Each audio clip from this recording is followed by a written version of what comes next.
En los últimos años, y más específicamente desde hace unos meses, están ocurriendo enfrentamientos y acontecimientos bélicos en Gaza, Palestina e Israel, donde el ejército israelí está atacando una población que desde hace 17 años vive en ese lugar, cercada y bloqueada por el propio Estado israelí y sus Fuerzas Armadas.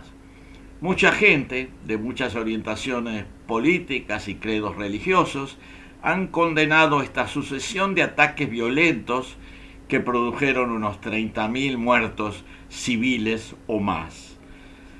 Estos ataques, que ya habían ocurrido muchas veces anteriormente, se presentan como respuesta a un violento ataque en algunas comunidades de Israel por parte de grupos y organizaciones de resistencia palestinas. Aparece que esta respuesta, claramente excesiva, está afectando sobre todo gente que no participó en el ataque palestino mencionado. En ese contexto, por parte del gobierno y defensores de Israel, se repite una y otra vez que quienes condenan los ataques de Israel a Gaza son antisemitas. Creo que ese apelativo, antisemitas, es incorrecto y sobre ese tema me voy a explayar a continuación.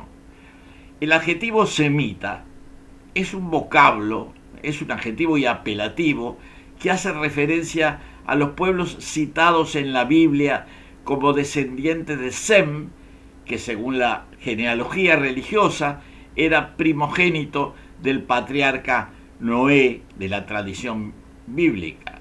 En base a esta leyenda bíblica, comenzó a utilizarse el término semítico para un conjunto de pueblos del Oriente Medio.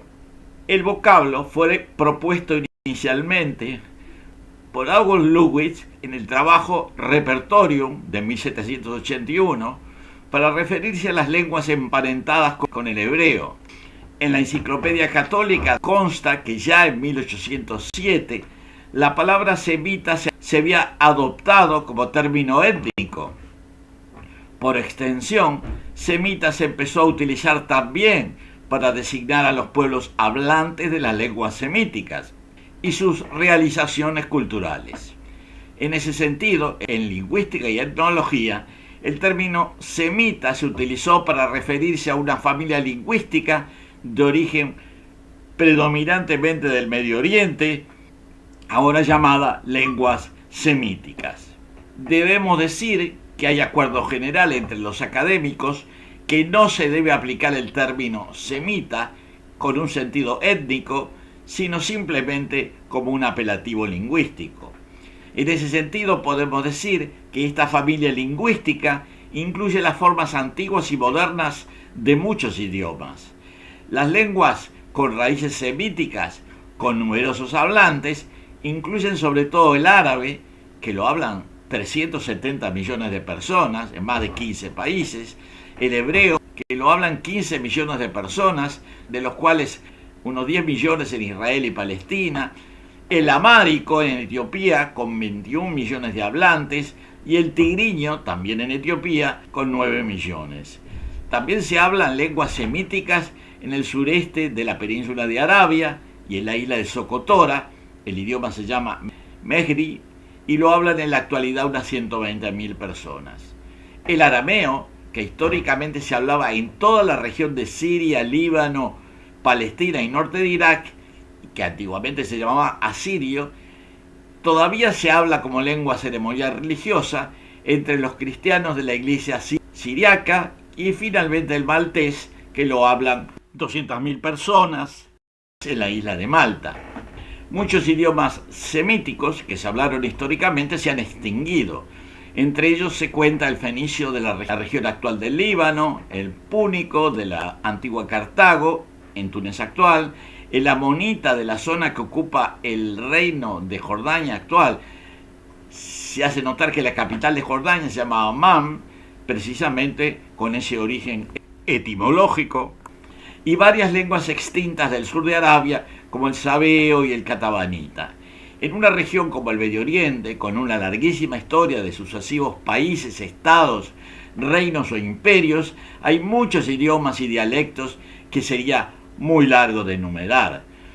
Desde hace algunas décadas, en algunos ámbitos de Europa y América del Norte, se comenzó a identificar el término semita con las comunidades identificadas como judías, y frente a los episodios de antijudaísmo experimentados por grupos de judíos en algunos países europeos, en particular en Europa Central, también se utilizó con frecuencia el término antisemita como sinónimo de antijudío. Ese término, aplicado en ese contexto, padece de varias incoherencias y contradicciones. De todas maneras, la esencia del uso del vocablo antisemita no es tanto la palabra en sí, sino lo que implica como concepto discriminador hacia un grupo humano con características culturales y religiosas particulares. Claro que el judaísmo y los miembros de esta confesión religiosa y cultural, así definida, han sido en varias ocasiones víctimas de persecuciones, ostracismos e incluso genocidios, como fueron los casos de la España castellana de fines del siglo XV y la Alemania del siglo XX. En conclusión, el pueblo judío es una colectividad étnico-religiosa y cultural que se autoconsidera descendiente del pueblo hebreo y de los antiguos israelitas del levante mediterráneo. La utilización del término semitas para caracterizarlos, como lo señalé antes, es imprecisa y puede dar lugar a faltas de interpretaciones. Del mismo lugar, la expresión antisemita padece de los mismos efectos porque generaliza con un adjetivo específico que solo le corresponde parcialmente, y además somos testigos de una utilización equivocada. Y sostenemos que ese término, antisemita, se usa equivocadamente porque mucha gente acusada de antisemita ha manifestado expresa y enérgicamente que no es antijudío. O sea, que el término evolucionó de una manera que es utilizado a diestra y siniestra como arma retórica desviada. De todas maneras, sabemos que las lenguas son sistemas dinámicos donde las palabras pueden adquirir sentidos diferentes a los originales y pueden perseguir objetivos políticos y sociales determinados. Pero finalmente vale la pena recordarlo para que su utilización o no utilización resulte de una decisión consciente para expresar los pensamientos, sentimientos o ideas.